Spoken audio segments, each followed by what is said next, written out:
Brew Strong is brought to you by Blickman Engineering, home of the top-tier brewing stand. Visit them online at blickmanengineering.com.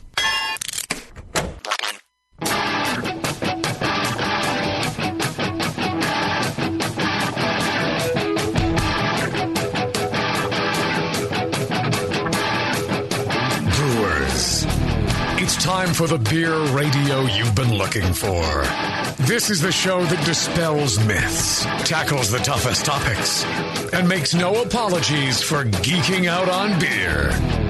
Hosted by two guys that drink before they think, Jamil Zainasheff and John Palmer. This is Brew Strong. Hey, howdy, hey, my brewing brothers and sisters. Greetings. I am doing well, my friend. Cool. I'm exhausted. We've been adding equipment at a breakneck pace. We've put in a couple more 120 barrel fermenters. We got our malt silo in, but then we had to we get centrifusion. We had to so from the malt supply, the silo company. I'm like 6 months ago, I ordered the silo and load cells and an indicator so that we'd know how much malt we were putting in the batches. Yeah. Well, they come out to install it.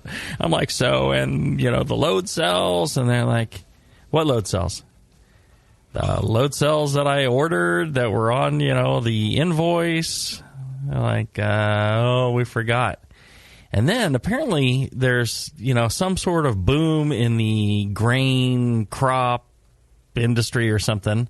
So they're putting up silos at an insane pace across the country. And so load cells, they're like, well, it's like a 17-week load time on load cells.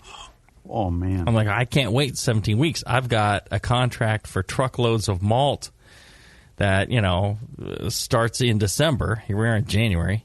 Yeah. And I need to start using that malt. I can't wait 17 weeks.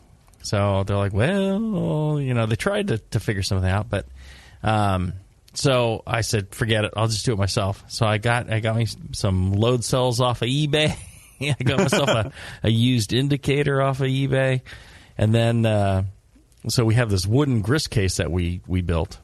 Mm-hmm. And we had to come up with a way of converting that to sit on the 4 load cells. And the way the load cells work, it's kind of like a cantilevered foot. Yeah. So there's a lot of torque on those feet in order to translate that into the, the strain that changes the load cell to, how much weight you have. Right. And so we started out with these feet, and I had our welder make some feet. And he ended up grinding the bottoms to make them nice and flat and smooth, but that thinned out the metal so much that the load cells just completely twisted this 1/8-inch plate steel. Oh, wow. It all just mashed them down. We're like, okay, well, that won't work. So we had to take them apart. We had to cut those pieces out. We had to weld on new 1/4-inch plate. Andrew, who works for us, he was like, yeah, I welded my own brew stand. I'll take it. And so he did the welding. And then we reinforced with some angle steel in between all the feet to help transfer the load evenly. Yeah. And so I was just very pleased when we got this done that, I've hired a lot of smart people and people that, they see challenges and they're willing to just, move forward with them. A lot of times people, the biggest stumbling block in business is you hire people who can't work outside the box, can't take on new challenges. They just want to plow through their regular day one step at a time. When you need somebody who can, people that can go, okay, well, the game's changed. I need to do something different. I need to think differently. I need to work differently. I need to accomplish this task because that's the task we're working on. And I'm real pleased. So cool. You think how many breweries would just be up a $3,000 shit creek if that happened, Right. when they'd have to get a welder out there, and, Right. and you have the in-house expert. I tried. Well, I tried getting the welder out there. He was busy at some other brewery. Right. I'm like, well, screw it. Went to Harbor Freight, bought a welder. Went to Lowe's, bought some metal. We just put it together. And There you go. That's the American spirit. there you go. Yeah, it's pretty sweet now. I'm very pleased. And so we've been loading it and unloading it as we've been brewing. And I told the guys, send me the numbers. Every time it's loaded, unloaded, and we can see where we're at. And right now it's maybe 2 pounds, 1 pound over, 1 pound under. Mm-hmm. And when you're talking about 2,400 pound batch of grain, 2 pound error is not too bad. Pretty sweet. Yeah. So I'm pleased. Well, that brings to mind a mutual friend of ours. An engineering mind like no other. Yeah. John Blickman. And That's the guy. He uses that same kind of, internal fortitude, that American can-do spirit. Yes. I'll give you an example. For forever, when you went to fill a bottle with your beer, there was a couple of ways of doing it. The tubing and let it foam over like you fill a growler. Then there was the counter-pressure bottle filler. And everybody was doing counter-pressure bottle fillers. That was the way it was done. That was the state of the art. Sprayed many a beer on the ceiling. Right. That was it. I mean, you could, it took some doing, but you could get them to work. But that was the state of the art. And then along comes John saying, you know what? I think you could do it better. I think, there's a different solution to the problem. And he came up with his quiescent filling technology, which is patented, by the way, where he's filling it from the bottom gently, and the beer gun was born. That's an amazing, amazing way of doing it. And that's the kind of thing they do there at Blickman. JP likes to say, innovating your homebrew. And sure enough, I think that's one of the best marketing lines I've heard for Blickman Engineering. They're always coming up with new stuff to make your brew day better. What's he done for us lately, though? I mean, the beer gun came out, what? I know. Years ago? Yeah, he's resting on his laurels, I think. Yeah, come on, John.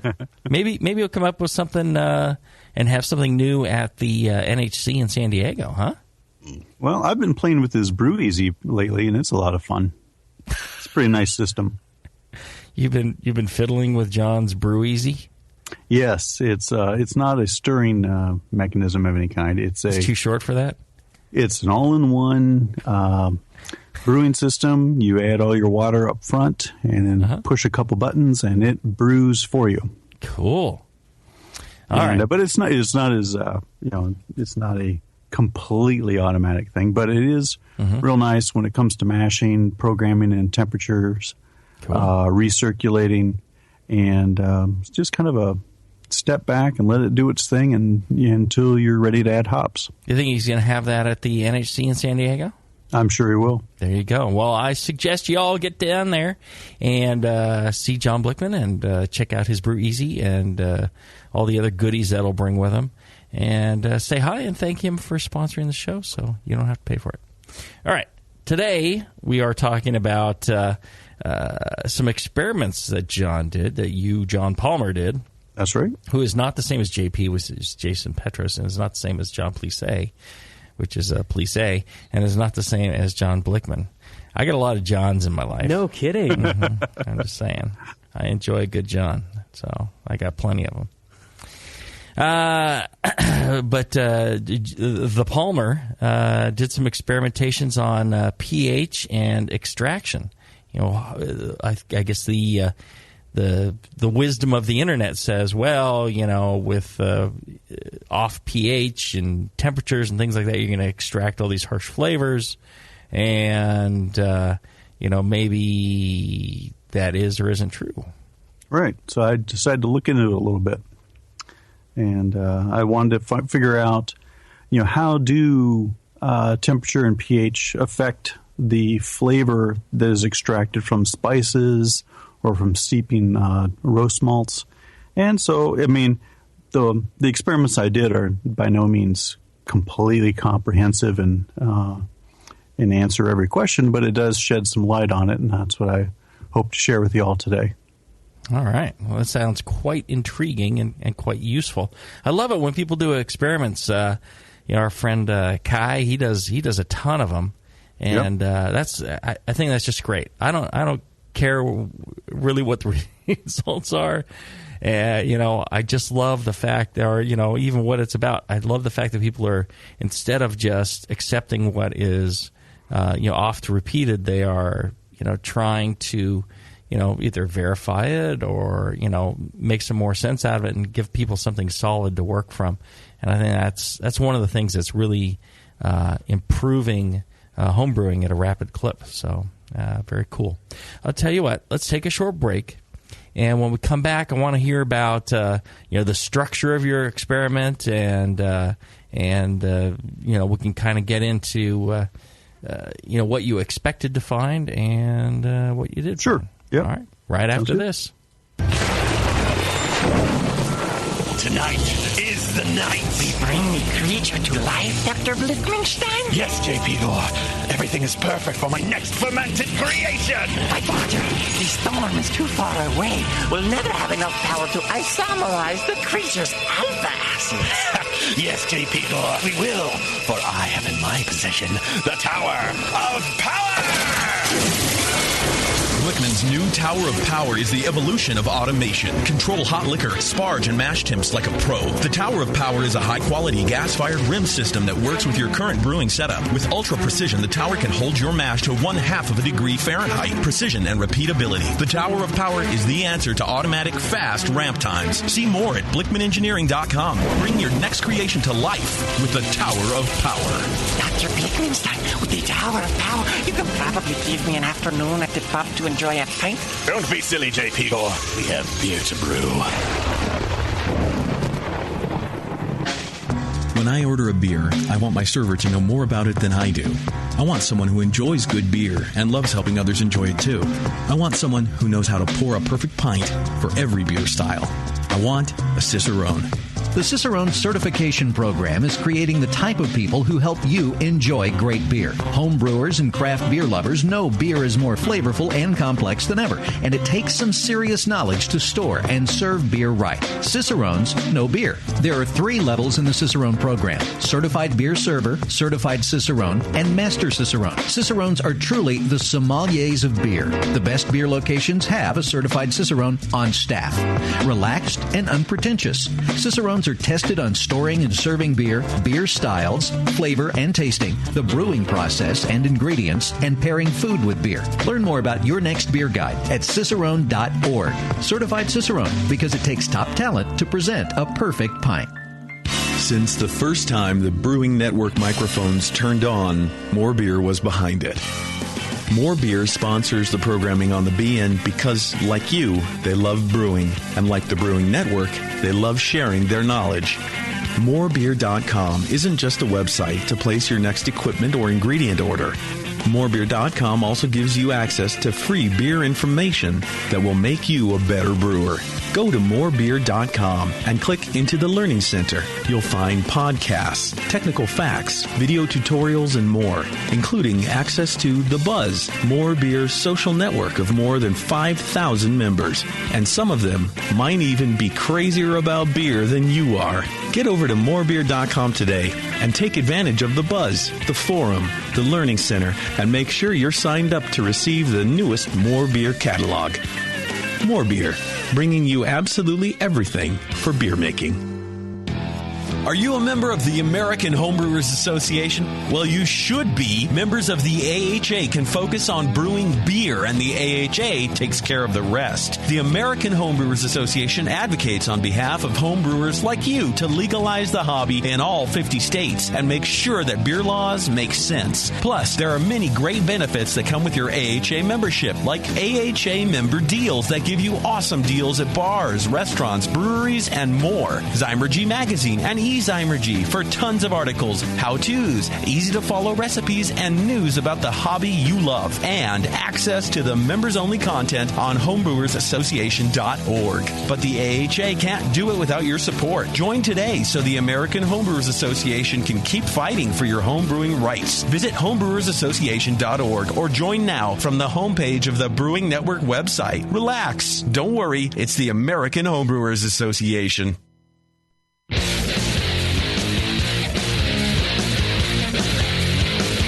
Back to the two guys that know how to turn beer into beer. This is Brew Strong.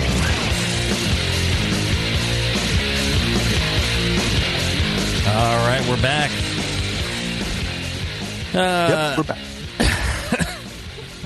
Thanks for reminding me. Yes, we're back. All right. So well, John, I know you need agreement in your life. Yeah, I do. He's a perfect yes man. I need confirmation of my my weak state. Yes, you do. All right. So John, tell us what you expected from your experiment and what the parameters of your experimentation and what Sure. your hypothesis was.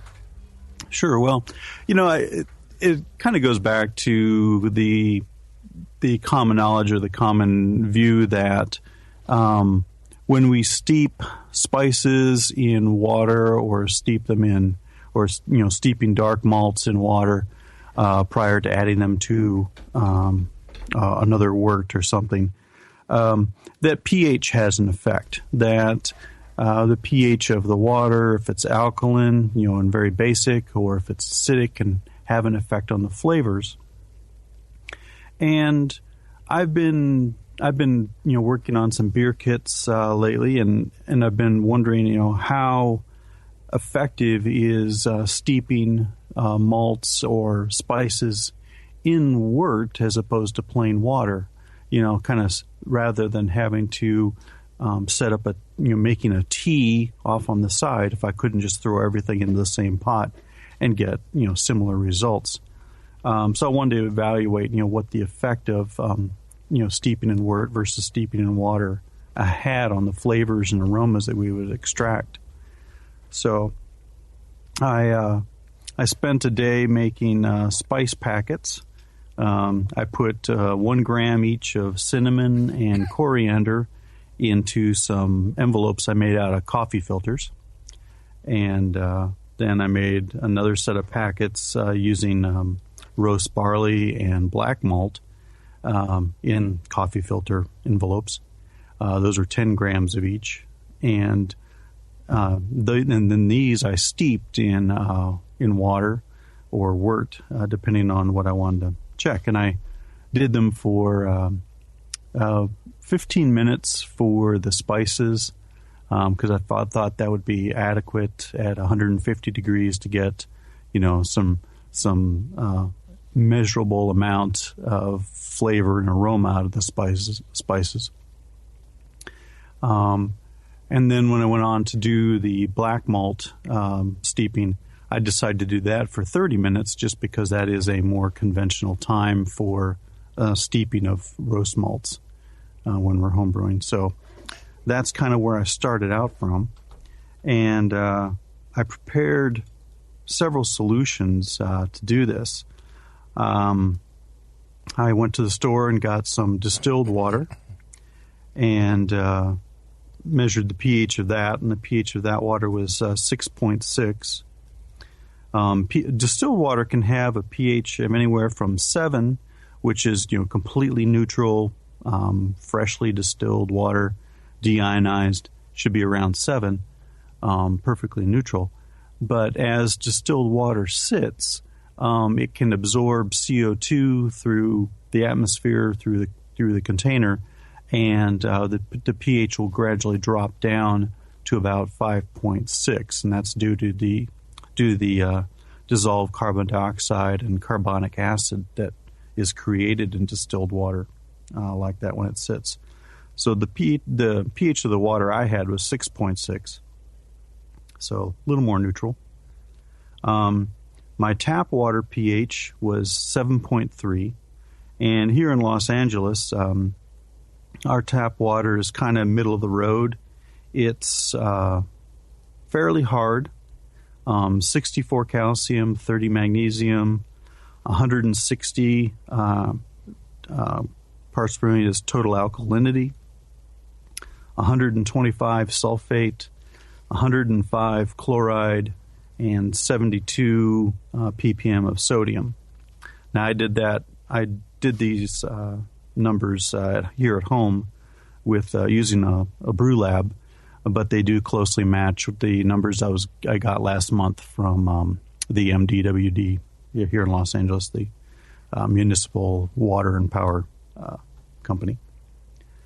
And the tap water has a residual alkalinity of 97, which is pretty high. So in other words, it's a fairly hard, fairly alkaline, fairly typical water for much of the country. Anybody that's getting their water from a limestone aquifer or groundwater source is going to have water pretty similar to this. And then I made another water using the distilled water. I added calcium chloride and sodium bicarbonate salts to that to create a water that had a residual alkalinity of 180, which is quite high, more similar to, say, Texas and North Dakota, where they're real, fairly dry regions that sit on top of limestone. Then I took some more distilled water and acidified it, and I'd only intended to acidify it down to like 4.3, something that's very similar to a final beer pH. But 1 milliliter of hydrochloric acid in 1 gallon of distilled water gave me a pH of 2.7. Yeah, with nothing to buffer, it really dropped down. It drops incredibly. So yeah, but still 1 milliliter, 1 gallon. It's pretty low concentration as far as chloride. So you could taste the slight acidity to it, but it wasn't. It didn't taste strange at all. And then I made a 1050 wort using pale malt extract, dry malt extract, and that had a pH of 5.7, right where you'd kind of expect it to be. So those are the solutions I started with. And in the first experiment, I did this. I steeped the spices. I heated all the solutions up to 150 degrees and then set them in a hot water bath on the stove to keep them warm while they were steeping. And so the temperature is pretty consistent between 145 to 155 during the steeping. Not perfect, but in terms of this general setup, I think that variation is pretty minimal in terms of the performance of the steeping and the extraction. I guess I also added a room temperature distilled water steep and a boiled distilled water sample to kind of give me some outliers to compare to. These were, and again, these spice packets were 1 gram each of powdered cinnamon and powdered coriander in the coffee filter envelopes, and they were steeped for 15 minutes at 150 F, or 15 minutes at room temperature, and 15 minutes at boiling on a low simmer on the stove. And then my daughter and I sat down and tasted them and smelled them. And the differences in or lack of difference in aroma was kind of interesting. All of the steep samples had the water samples had a very similar amount of aroma to them. The wort sample, of course, the aroma was kind of overshadowed by the maltiness of the extract. But you could get, at the same time, you did get a sense of the spices, the cinnamon and coriander coming through, and it gave it kind of a nice gingerbread smell. I don't know if I'm going too fast in terms of reciting all this, but feel free to jump in if you want, if you have a question. Say something, Jamil. I think that's what he's saying. God damn it. I'm just sitting here drinking. Okay. Listening to the podcast here. Oh, no, this is live. Well, and so, yeah, I would think that, with the steeping in wort, really a couple of things are happening. One is the flavor of the wort is going to, and the sweetness is going to make a big impact on, the flavor of the steep ingredients. I wonder, perhaps did you try steeping in these different ways and then adding that to the wort and seeing how that matched up with the one that was steeped directly in the wort? I didn't do that, and that's probably a good aspect to go back and replicate the experiment, do that aspect as well. Because I also wonder, so I would think that would kind of even out the playing field when you're checking the perception.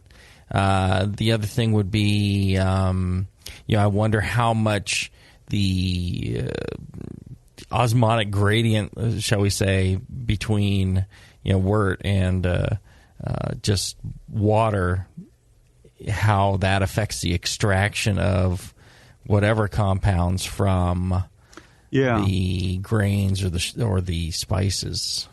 Yeah, and I was curious about that too, and I later did an experiment trying to get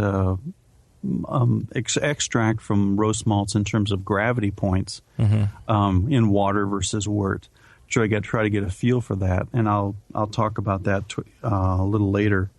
In summary, you can get a majority of the gravity points from steeping crushed grain in wort as you do in water. So caramel malts, I got roughly 90% of the points. Roast malt, I got about 77%, which is so the majority of it was water or wort. Yeah, so I steeped side by side, and the crushed grain steeped in water at 150 F for 30 minutes. I got X number of gravity. I think it was like 1056 and then steeped in. Let's say that's not right. I got like 1040. The numbers here.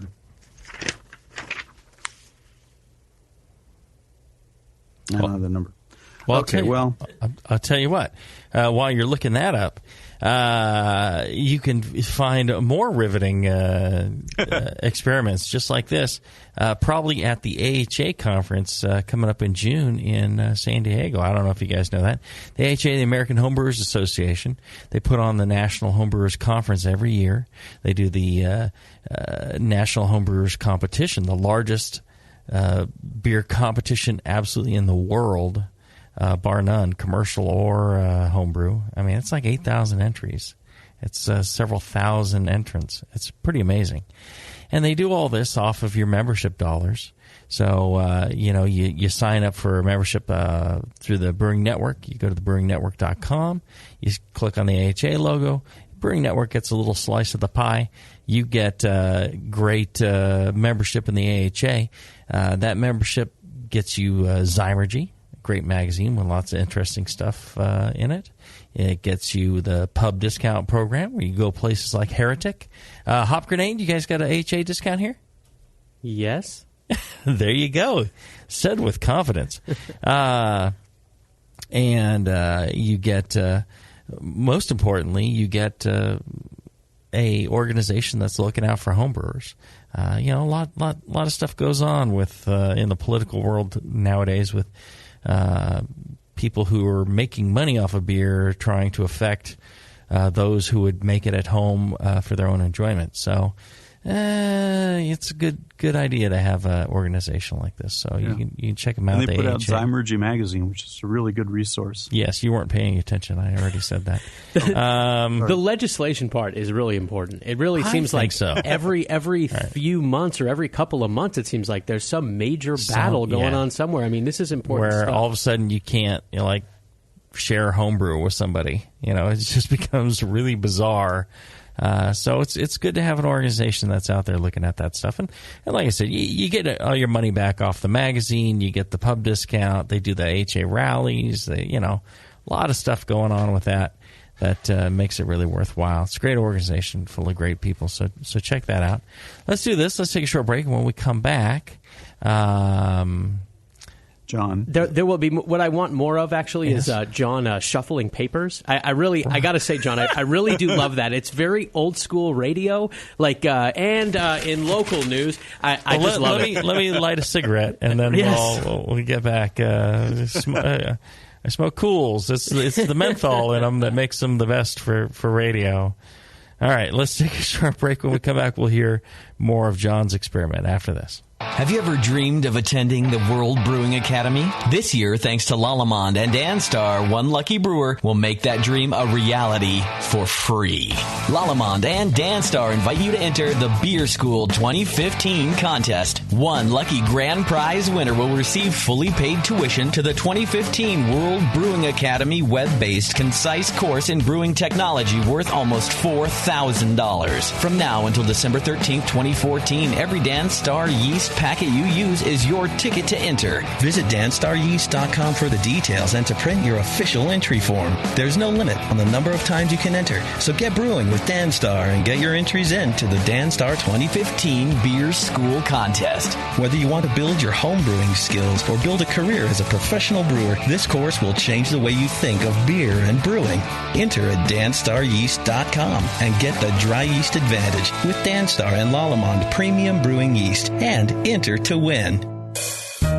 Williams Brewing is your online resource for prompt delivery of quality home brewing supplies. Since 1979, Williams Brewing has offered the finest equipment and the freshest ingredients, backed by the best customer service in the business. Do you like to mash using efficient fly sparging, but would like an easy way to heat your strike and sparge water? Enter the new Brewer's Edge electric mash water heater, a plug-in, anywhere, precisely controlled heater for strike and sparge water. Ditch the fumes and second burner and make mashing easy. Go to williamsbrewing.com today and browse their vast selection. That's williamsbrewing.com. Orders placed by 4 p.m. Pacific Time weekdays ship the same day. Brewing is easy the Williams way.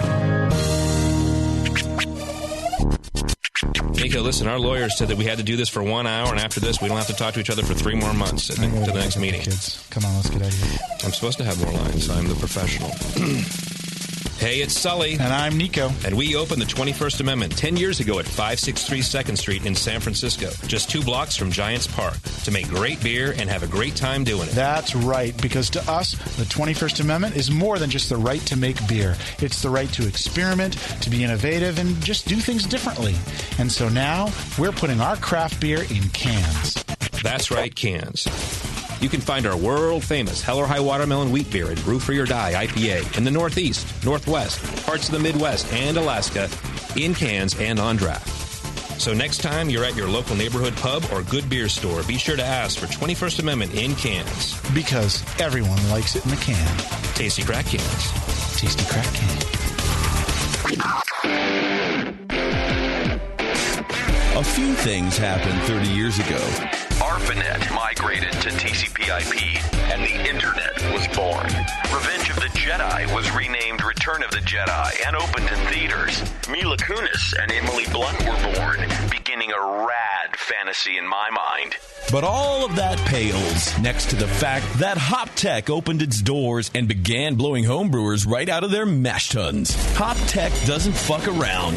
Real people shipping awesome shit straight to you. Their new website is fast and easy to navigate. Or just call 800-379-4677 and let badass bitch Jade and the gadget guy Roberto blow their warm load of customer service all over you. So visit the site or visit the store in Dublin, California, and support those that support you. Get your brewing on at hoptech.com. Hey, my brewing brothers and sisters. This is Jamil Zainashev, and I want to tell you about Heretic Evil Twin. You might be familiar with my homebrew recipe, which uses massive late hopping to create a balance between the malty sweet and the hoppy bitter, along with an outrageous malt and hop character. I wanted a beer with the same bold hop and malt character, so we played around with the homebrew recipe until we were able to make a great commercial version too. We've created a beer rich in malt character, full of caramel, toast, biscuit, and an ever so subtle roast note. On top of that, we piled in an insane amount of Citra and Columbus hops at the end of the boil, as well as in dry hopping. This damn-the-cost approach to hopping gives Heretic's Evil Twin a great blast of citrus and tropical fruit that can't be matched by any other hop. The result is a bold, malty, hoppy, but easy-drinking beer. This is our top seller, our flagship beer, and I couldn't be prouder of it. Cheers. To find Heretic beers near you, click on Find Some at hereticbrewing.com.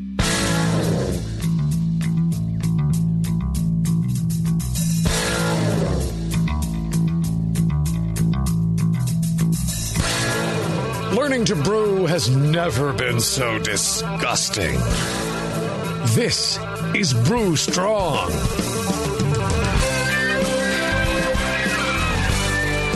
All right, we're back.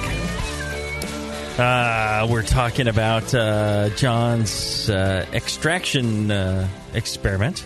And John, what we were talking about before the break was the extraction potential and how much you derived of that in water versus wort. If you were extracting a little less because of perhaps some sort of osmotic gradient or some sort of solubility factor with all the sugars already in the wort. Yeah, and I think that is a factor. Like I said, when I steeped the same amount of crushed grain in water and in wort, and then measured the gravities that I got as a result, and the gravity of the wort that I got from steeping grain in wort was anywhere in the range from 77 to 90% of what I got when I steeped that much grain in that much water alone. Oh, okay. So you had a 10 to 23% reduction when you in gravity points. When you steeped it in wort versus steeping in plain water, which makes sense. Yeah. So there's one factor there. That's why I'm curious if you steeped it and then added it to wort versus steeping in wort, what kind of flavor difference you get. I wonder if you'd get and this is one of the things that I've come across. Now, I believe that pH plays a big role in this. I believe that osmotic gradient or the solubility of sugars or what have you plays a big role, but I'm not so sure the temperature of steeping has such a huge effect. I think those other things are much greater versus temperature, and the internet lore and many people even on these shows repeat often that cold steeping your dark malts overnight versus a short steep at 150 it's much smoother and all this stuff. I just don't buy it. I'm not sure that has I'm not saying these people are wrong, but these people are wrong. Yeah, well, that's also one thing I want to look at, and that's I got a little bit of data in that direction. Mm-hmm. Along with these 150 degree steeps, I also did one at room temperature, and that packet was allowed to sit in there for 4 hours compared to the 15 minutes the other ones were steeped. Right. Yeah, because you need much, time is such a factor. You could steep for a few minutes and extract as much as you would, over hours. Bamforth's, one of his things is every 10 degrees C doubles the rate. Rates. Yeah. Or reduces. So, 150 versus 70. Right. You're looking at, a factor of 4, right? Right.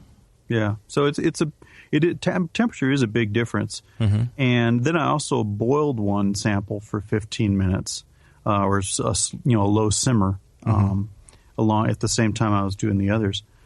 All the samples were allowed to cool down to room temperature before I tasted them and smelled them. And I had saran wrap over the tops of the glasses. I was joking to my wife. It's like, I finally came up with a legitimate reason for me having 20 different, pint glasses in the cupboard that are all the same shape. It's because it makes experiments like this easy. But it was interesting. I mean, I looking at the samples visually, the boiled sample was definitely the darkest. Had extracted the most color from the spices. Because temperature and time. Yeah. And the more basic solutions, that is the high RA water and the tap water, were a bit cloudy, fairly cloudy, in fact, compared to the acidified and distilled water, which was also interesting. The pH of the samples rose universally except for the wort sample. And it, the pH only rose a couple of tenths generally, although in the even sample with the that was dark boiled, malts in. I'm not talking about the dark malts yet. Oh, okay. You're talking about the spices only. Spices only. Oh, okay. The boiled spice sample that rose a lot. It rose from initial pH of like 6.6 to 9.25.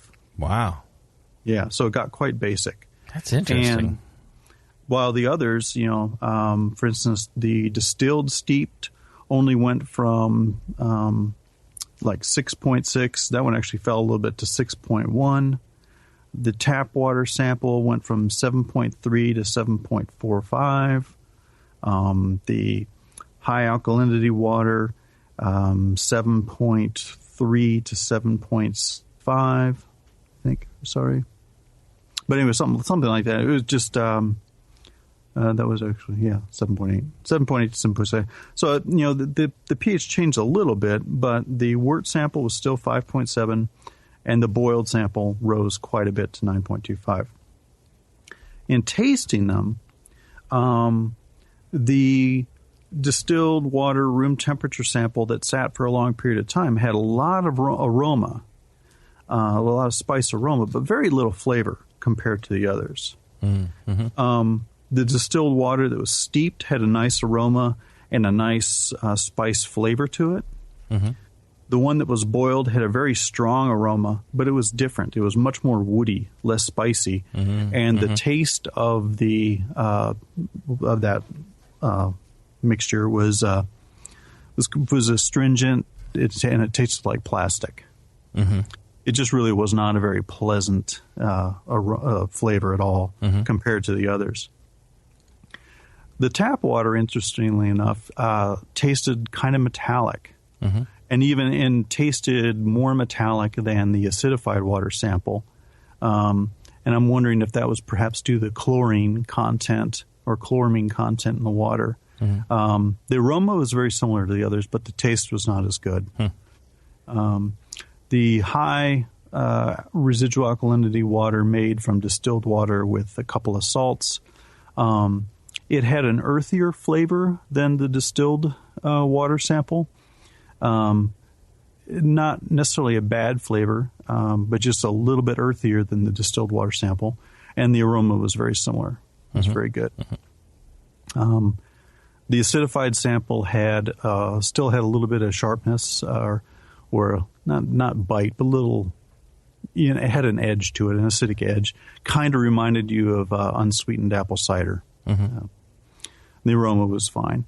The wort sample, of course, the malt aroma, kind of overwhelms the spice aroma, but you did get a real sense of gingerbread spiciness to it, and the wort flavor was very nice. Had a kind of a gingerbread flavor to it. So what do you take away from this for steeping of spices? What's your conclusion? Well, I think the best flavors were from steeping as opposed to either boiled or room temperature.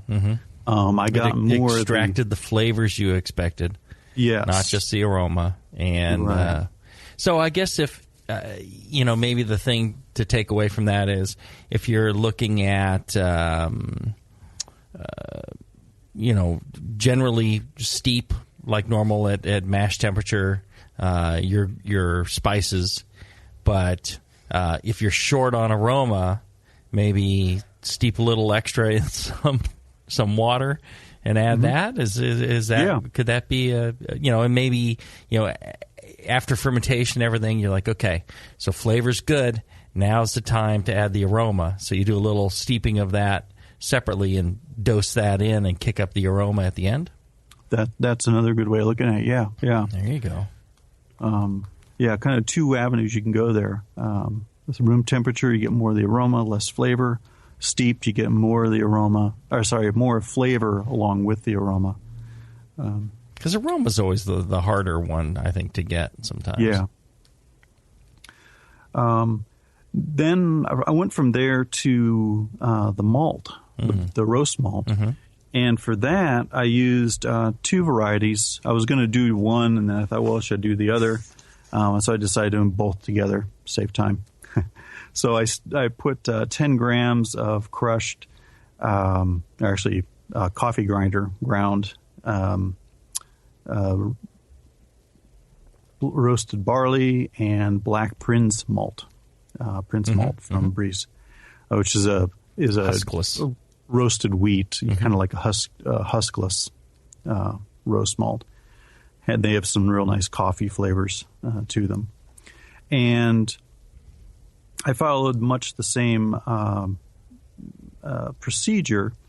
I had the same amount of water in same glasses at 150 F in the water bath, but I steeped these for 30 minutes. I also did a distilled water room temperature steep and a distilled water boil sample for the same amount of time, 30 minutes. And the differences in flavor were much more apparent here. The room temperature steep of the malt, you got a lot of dry coffee flavor and aroma in that water. The flavor and aroma were very similar to unbrewed coffee grounds, just like smelling a bag of ground coffee, Starbucks or something new. And you had that very pungent but very dry character to the flavor and aroma. When I compared that flavor and aroma to the steeped sample, now I had a less of a coffee character, more of a tea flavor. It had more flavor, more depth of flavor than the room temperature steep, but it was not as dry tasting, interestingly enough, and had a different aroma. Again, I kind of compare it to you saying it was more tea-like than coffee-like. And the aroma of that steep sample was much more similar to smelling the grain, the crushed grain or the whole grain that I was using rather than, say, coffee grounds. The boiled sample was just nasty. It had a smoky, charred flavor, very much like drinking coffee that has gotten too hot in the pot in the office. It's been sitting there for 5 hours. It's like you can see us, John. I've been doing that all morning. Yes. The Mr. Coffee is right here. Yep. Yeah. Thing still works. It's that burnt coffee aroma and flavors. It was just bad. You dump enough coffee mate French vanilla in there, and you're golden. Go on, sorry. Sure. The wort steep sample had a very nice malty aroma, of course. In this case, you got the malt, but you also got the kind of a mocha coffee aroma coming up as well. And for fun, I compared the two steep wort samples, the gingerbread one versus this mocha one, and the difference in aroma between them to the raw wort itself was very apparent. I can't put a number on how much flavor and aroma were extracted into the wort as a result of this steeping, but certainly you could tell the difference, holding them up to your nose with your eyes closed, which one was which and which was the wort alone that hadn't had anything steeped in it. So the aromas did come through nicely, and it had a real nice flavor. The wort, the wort sample that had the boiled malt packet, that again was pretty nasty. It had a burnt food flavor as opposed to a burnt coffee flavor, kind of like scraping the bottom of a skillet kind of flavor, which wasn't very pleasant.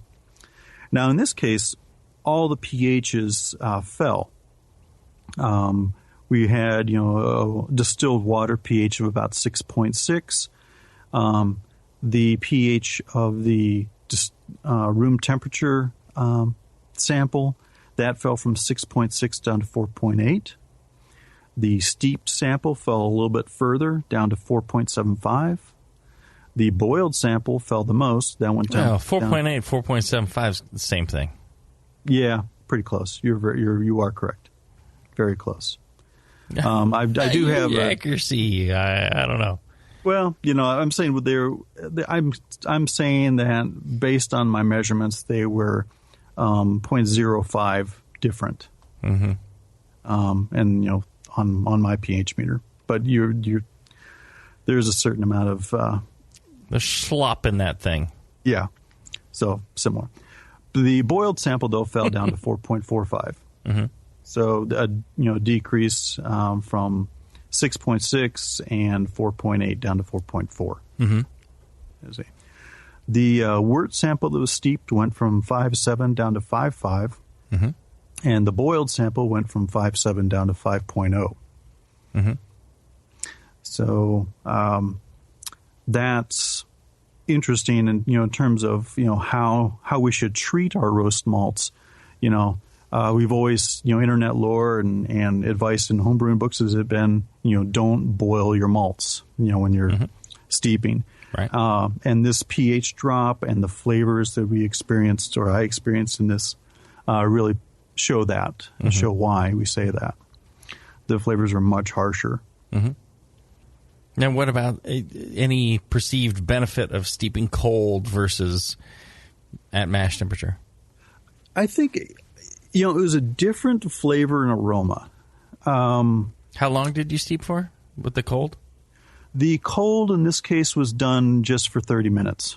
Right. See, I think if you steep overnight or 4 hours or whatever, yeah. I think it's just a difference in the amount of extraction. Yeah. I think. But it had, like I said, it had a much drier kind of aroma and flavor compared to the steeped one, the 150 degree. Mm-hmm. But I probably should repeat that data point, and mm-hmm. for a longer period of time, and indeed do it overnight and see how it compares. Because that's what the internet lore will tell you, and I don't believe it. I mean, I don't think there's any real harm in it, but I don't think people go into all these lengths and claiming that it's the second coming. Mm-hmm. I'm sorry, if the Palmer tells me it's true, then I'll believe it. But until then, I got to call BS. Yeah, or at least skepticism. Yes, high dose of skepticism.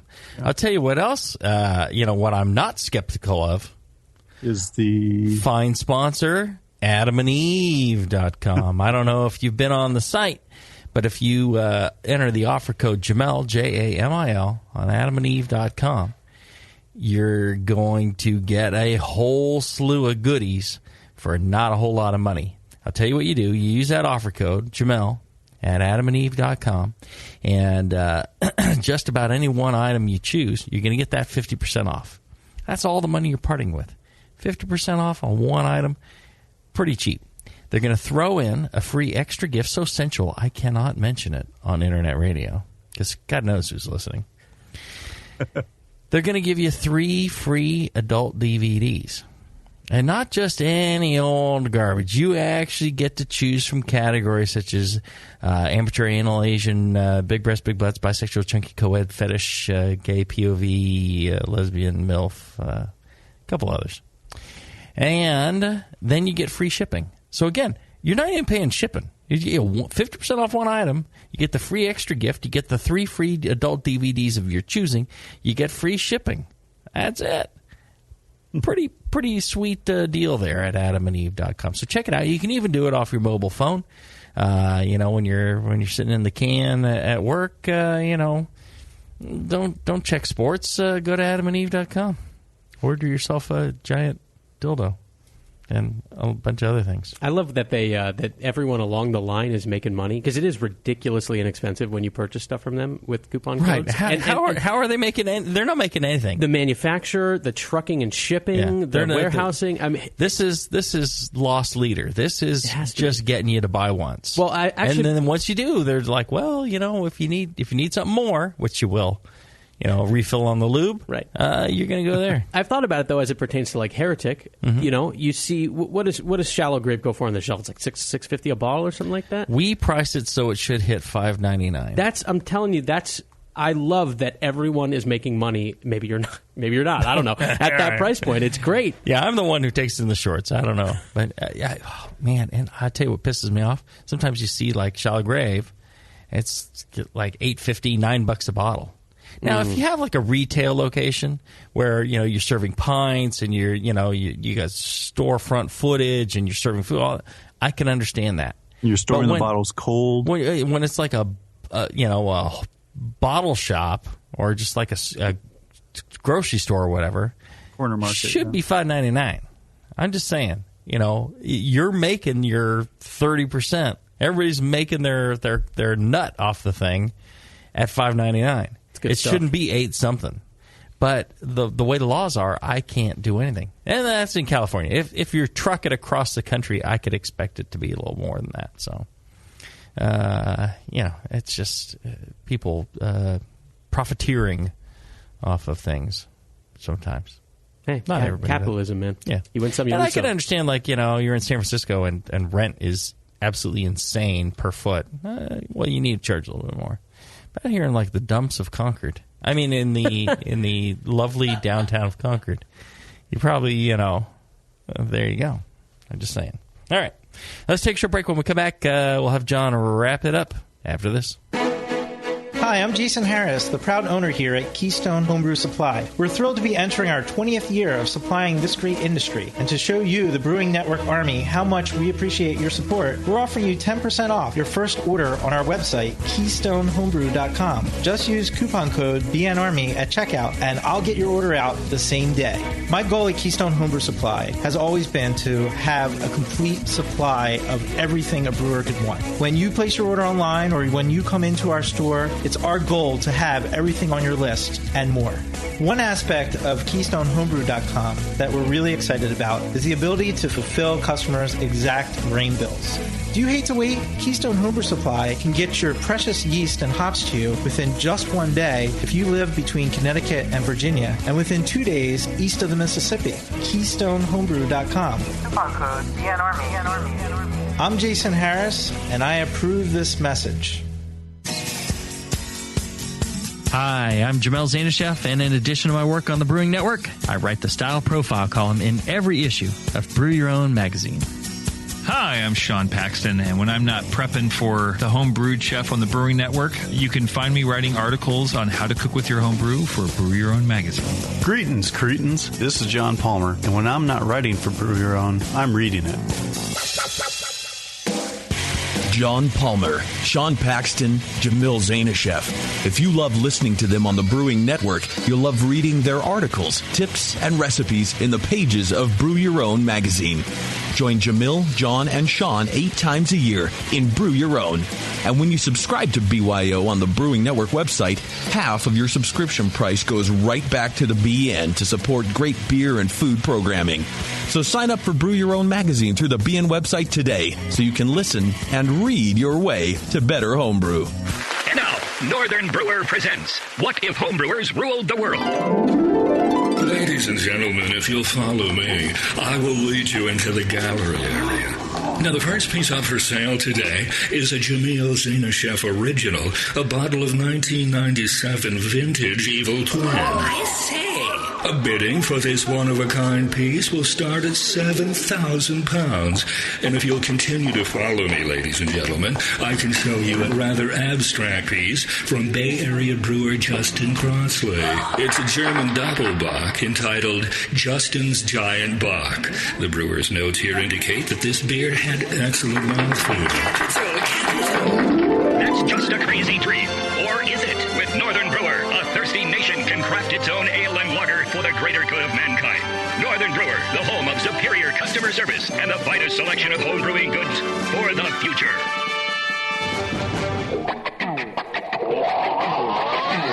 Back to the beer guys that make other beer guys look like wine guys. Brew Strong.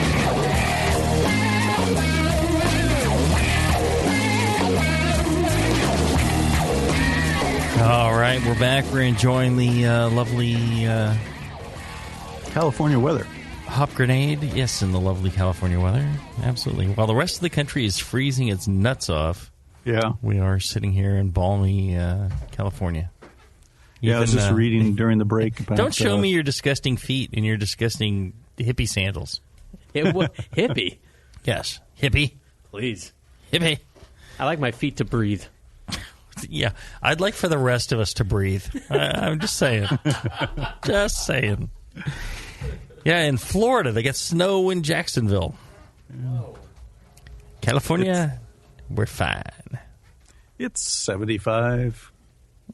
Clear, breezy. Yeah, I might need a light sweater. I don't know. Well, right. I wanted to wrap up by saying that I don't mean to ignore other brewers that have done similar experiments and reported their results on the web. Oh, the hell with them. Yeah, I haven't read them. But it was one of these things where I was thinking about it, and it's like I wanted to test myself.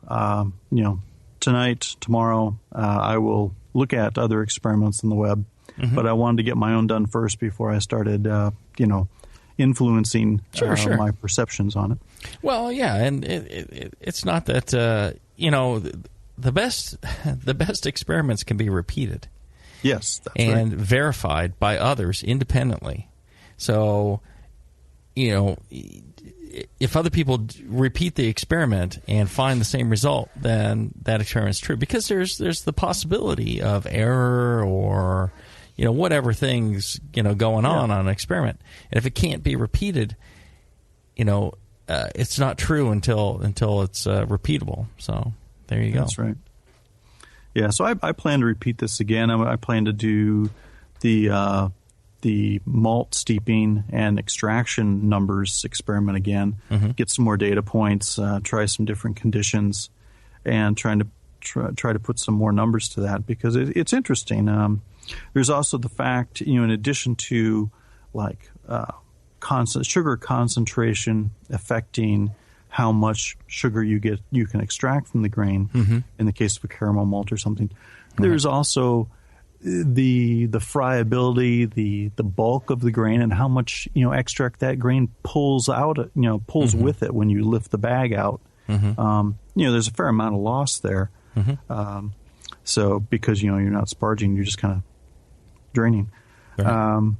So I want to look some more at that. But all right, so let's everybody always wants a recommendation. So what should I do?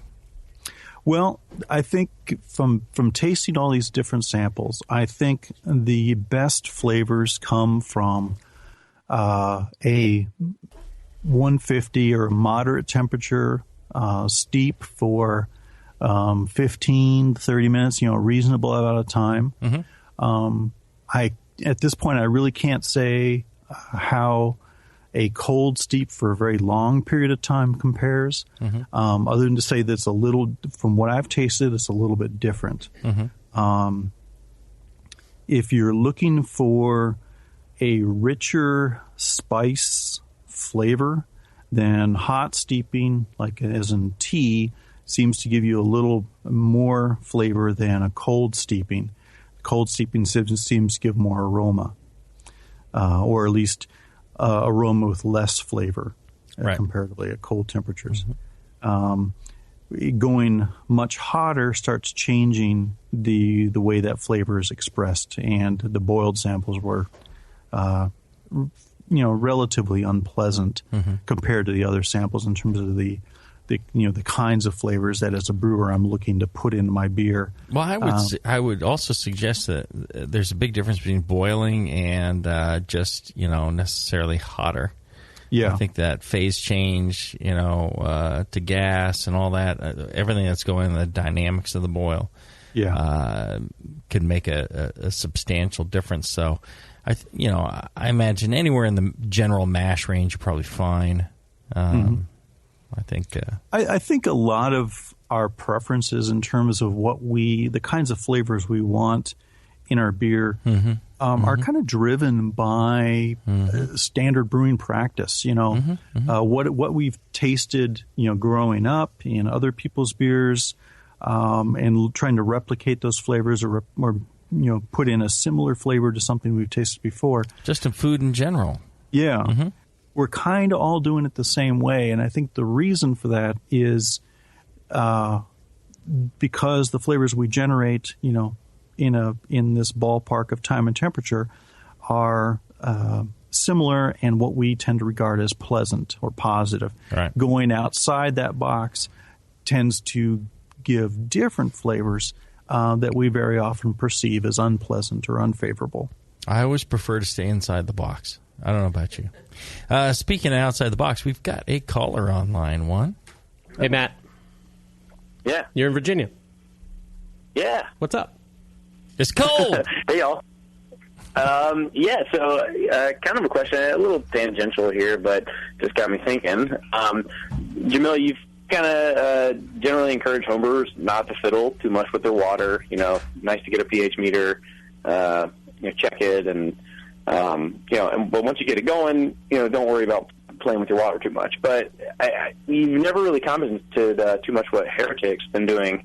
And you mentioned throwing a pitcher of calcium chloride in here and there, but can you give us a little more detail about what y'all did there and how you dialed it in, and if you make a lot of ongoing measurements and changes? Yeah. So what we do is we carbon filter all our water. And then for our hoppy beers, we generally throw in about 2 pounds per 32 ounces per 30-barrel batch. And then for the dark beers, we'll do like a pound of chalk. And that's pretty much it. And we... it's pretty steady. We've got a good water supply, so there's not a lot of changes. And, the changes in the malt and things like that, they'll make a difference, but not a whole lot. Yeah. And when you initially did this, I assume you checked the pH, you were happy with how the beers are coming out, and, was that just it? Or was it like, maybe we need another quarter pound of X salt, or was it just that easy? Yeah, I think one of the great things that the Palmer says is, mineral adjustments are kind of like, adding salt and pepper, seasoning on a dish. And so we believe our seasoning is correct in those ratios. If we need to adjust pH, we have phosphoric acid that we can add and adjust the mash pH that way. I wouldn't go heavier on these salts. I think people kind of go crazy on the salt additions. It's like too much salt or pepper on your eggs. Maybe it was a drop of a couple of drops of vinegar in your boiling water or whatever for your soft boiled egg, whatever it is. So there's different ways to approach it, and I think adding a lot of mineral salts is a mistake. Yeah, and I agree with that. I think again, like Jamil said, with salt additions, we're really trying to fine tune. All the other brewing processes that come before the salt addition have a much larger effect, and recipe is a larger effect towards a really good beer than water adjustment, or unless it's gross water adjustment or mistake. But I mean, we're trying to just fine tune at this point. So what I'm hearing is Jamil looked at his pH, made some adjustment to the minerals that would benefit or enhance a couple of beer styles, but didn't go overboard with it. Instead relied on his malts, his hops, his yeast, for the majority of those flavors. Thanks for calling, Matt. Yep. There you go. All right. Another fine show. Good job for the Palmer. Thank you. Doing his experimentations and sharing that with everybody. Are you doing a presentation at the conference in San Diego this year? I hadn't planned on it. Okay. I thought I'd sit back and listen. He's planning on drinking heavy. That's what I read into that. Well, I'll tell you, if you like to drink heavy, I would suggest you drink heavy and then go talk to John Blickman at the conference. I think he would appreciate that. He'd appreciate you also checking out the website, BlickmanEngineering.com, Blickman with 2 N's. Check that out. They've been sponsoring for a long time. Check out Adam and Eve. Check out the AHA. And best of all, check out the Brewing Network store. There's lots of goodies there. They've got hats, hoodies, glassware, books, all the things. You can get John's water book there, all at thebrewingnetwork.com/store. And when you buy stuff there, all the profit goes to the bottom line of the Brewing Network and makes a huge difference in keeping shows like this on the air. Until then, everybody, brew strong. Brew strong.